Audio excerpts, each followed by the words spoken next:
Hello and welcome to the Art of Value Whispering podcast. I'm your host, Melissa Campbell, and I'm excited to be your guide for this journey and to be sharing this special bonus episode with you today to celebrate International Women's Day. Now, this year's theme for International Women's Day is Invest in Women, Accelerate Progress.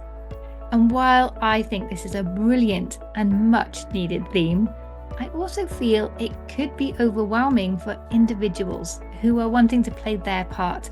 So today I would love to share with you some of the ways that men have invested in me in smaller ways, which have accelerated my growth and led me to help accelerate the growth of other women as well. Last Friday, it was St. David's Day, the patron saint of Wales, and his dying words were, "Do the little things." And it's a phrase that's well known in Wales, do the little things, because these small things add up to a big difference. And I think looking back over my career and my life, it's been those little things that have made the biggest difference.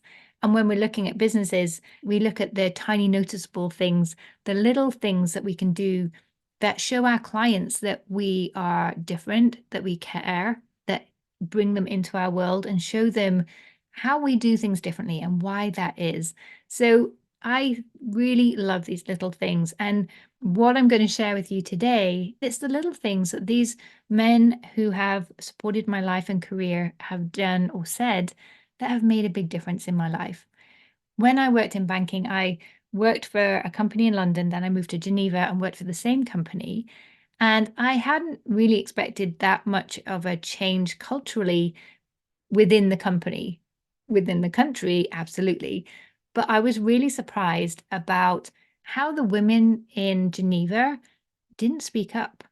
And there weren't as many in leadership positions as my experience in the company in London. I felt that a lot of this was because they had heard once too often, you can't do that, you're just a girl. And they'd started to believe it. Because of that realization, as I progressed in the company and came to report directly to the CEO, I wanted to use that position to make a difference. And so I launched a women's network and we set out to make that change to help women see that absolutely they can do this. Absolutely, they have amazing ideas that need to be heard and that people would listen. And when that network was launched at first, it was these stories that I shared with those women to help inspire them and share some of what had inspired me over the years and give them the same permission that I had been given. And they loved it. It was also the first talk that I ever gave, and I think the only talk I've ever given in French. So I was very proud of that fact as well. So hopefully you will get some value from these stories and the insights and the permission and the encouragement that I've been very fortunate to have received, but that I know that many women don't get in their life and career. So the first story and the first mentor that I want to share with you is my dad. As a child, I loved going to my father's office. He was head of IT for one of the UK's largest financial organizations, and it was so fun to see the giant computers. Remember those? When I was 8, I visited his office, and in the entrance, we met a really tall, grey-haired man. He greeted my father, then he bent down on one knee so he could speak to me eye to eye. When we got to my dad's office afterwards, he sat me down and told me that he had something really important to share with me. He said, I don't know why, but when you grow up and start work, you'll come across men who will tell you that you can't do things just because you're a girl. I want you to know right now, that's not true. When they say that to you, I want you to remember today and the fact that the man who signs the banknotes got on his knees to talk to you. Thanks to my dad's encouragement, when I have worked with such men, and sadly there have been many, I did indeed remember that one of the most powerful men in the country spoke to me like a human, eye to eye, and that I should only ever accept the views of people who show me proper respect. I also remember my dad and just how disappointed he was at the behavior of such small-minded men. It reminds me that they are not the people I should allow to influence my own self-belief or thinking. The second person that really influenced my ability to believe in myself and show up as my best self, even when others around me perhaps didn't believe in me or were telling me, oh, you can't do that, you're just a girl, was my first boss. In my first job after university, I started working for a small interior design company that furnished rental homes and large buy-to-let projects. I worked within the sales office, but my role was mostly focused on marketing and branding.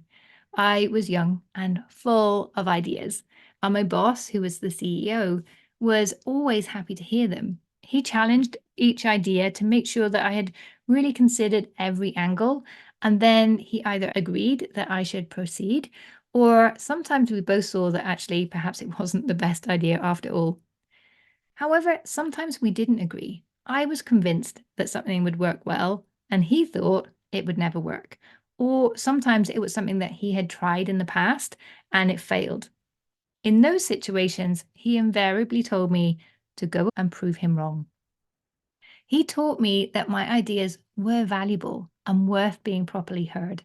And if others didn't agree with my vision, even if they were older, more experienced, or male, it didn't mean that I was wrong. He also showed me that often the only way to know if something will really work is to try it.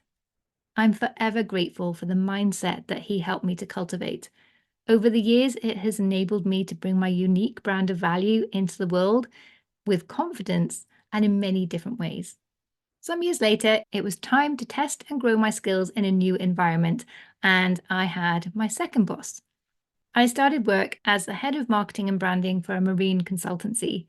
This was a male dominated environment, and many of the company's senior managers were ex captains. You know, old school type men who were used to running their own ship, literally, and never having their commands questioned.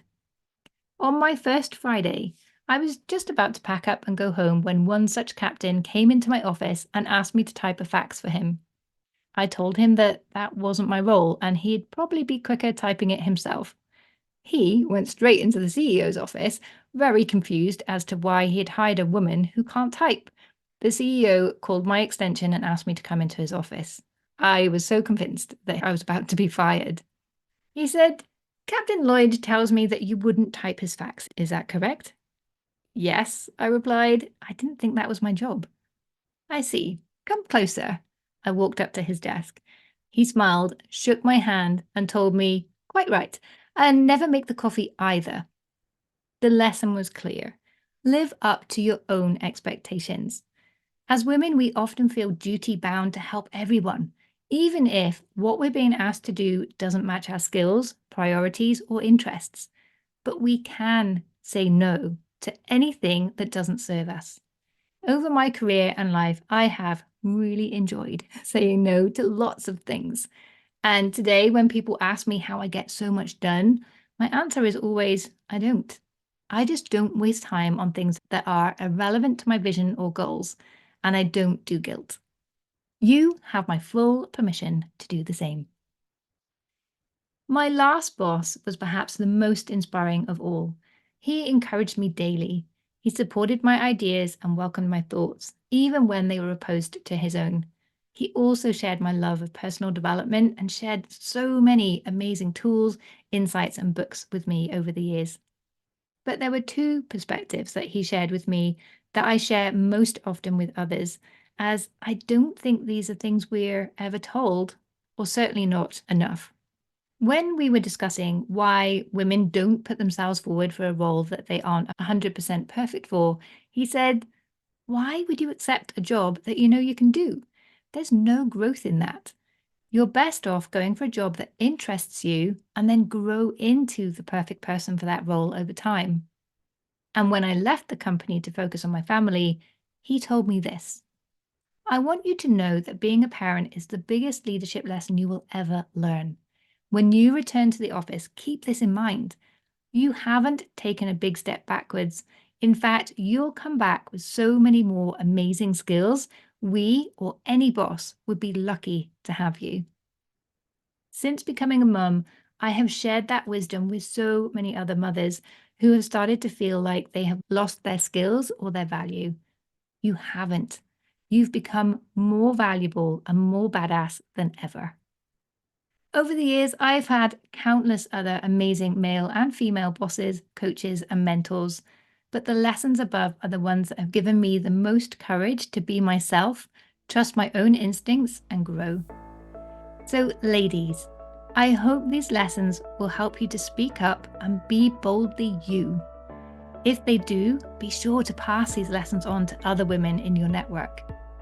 And men, I hope my insights have shown you just how powerful a force you can be when you take the time to inspire and encourage the women around you.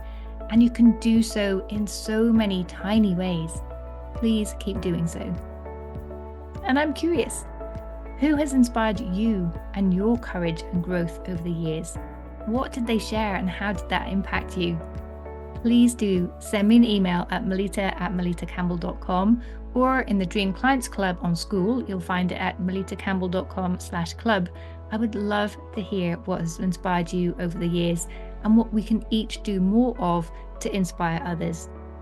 So that's it, my mini episode for International Women's Day. I hope you have found this helpful and inspiring, and I look forward to seeing you in our next episode next Thursday.